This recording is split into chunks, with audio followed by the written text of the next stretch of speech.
Hello, aking mga ka-YouTube. This is Mami Alona. Welcome to my YouTube channel and please don't forget to subscribe.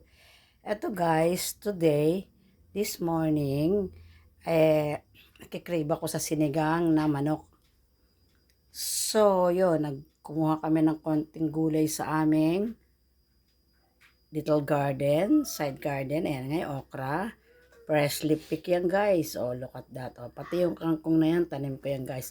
Pero ito yung mga leftover na talong yan sa ref ko. And then ito, gigisa ko muna siya sa sibuyas, kamatis, and bawang guys.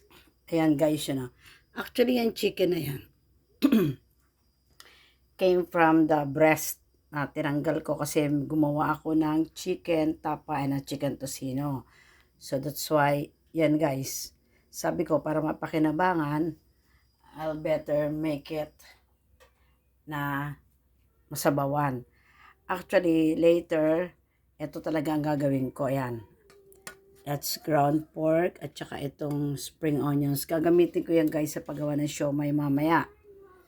So guys, ito na lang muna.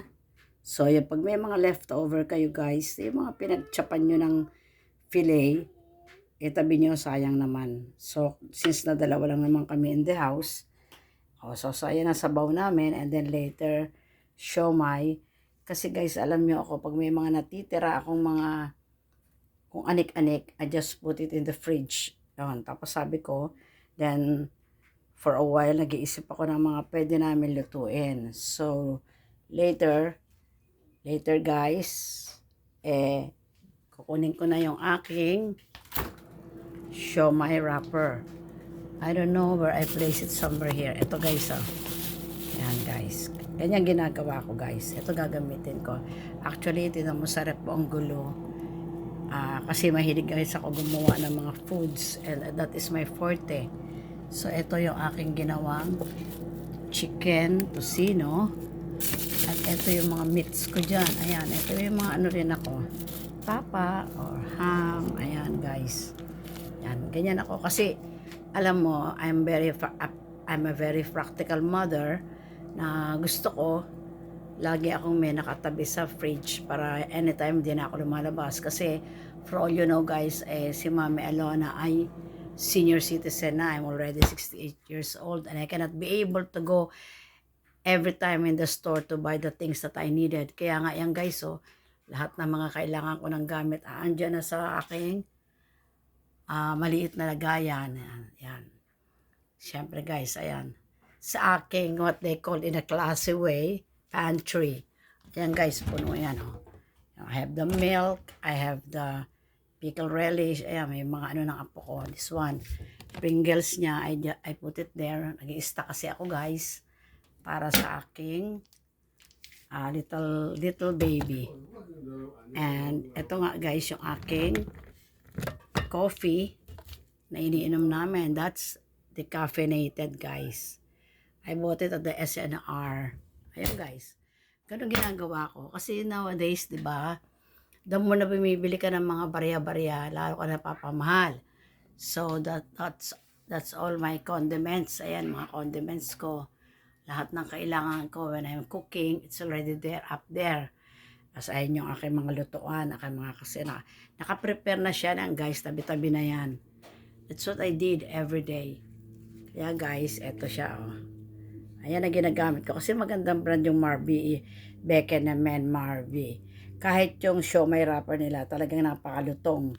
And this one, mamaya yan. At yung aking sweetheart, nagcha-chop pa siya ng onions, ibang gagamitin sa aking siomai. Yeah guys. Alam nyo guys, para sa siomai ako, hindi ko tinatanggalan ng, ano tawag dyan, yung sesame oil. Kasi yan nagpapasarap Yan nagbibigay ng taste at aroma. Eto, nasa may lababo ako guys. Ayan. Ito yung aking mga knives. Yan, knives. Ayan, knives ko. Ayan. Mga, ayan, pan-chop-chop. Para sa mga ulong matitigas. Diba? The joke lang. Ayan guys. Later, magluluto na si Mami A ng aking sinigang na manok. Ayan guys, ang gagamitin. Actually, susute ko yan Kasi may sariling style ako. Ayan, sasabaw lang namin konti. Kasi dalawa lang namin kami kakain. And my little apo, I'm gonna fry him chicken tapa or chicken tocino. Homemade yun wala po yung preservatives. Kasi mahilig ako gumawa ng ganon. And that's all for the day, guys. This is Mami Alona. Don't forget to subscribe on my YouTube channel. Alam nyo naman ang Mami Alona, maparaan. Diba guys, this is almost 3/4 of a ground pork. Medyo lean siya. Actually guys, lalagyan ko pa yan ng mushroom. Magchachap ako ng mushroom. Pamparami ba? Parang extender. Okay? That's all for the day, guys. Have a safe day, everyone. Happy Friday afternoon. And later naman, nasa cooking process na ako. Naku guys, ganyan ako. Because we're only 3 here in the house. My lovey-dovey, me, and my granny boy, age 4 years old. So, pag nagluluto kami, just enough lang for us. Pero, sumusobra pa rin. And that's all for the day. Ito na sa akin akong lababo para malapit. And that's all, guys. Bye. Have a safe day, everyone. Don't forget to subscribe on my YouTube channel. Bye. God bless everyone. Mami Alona here.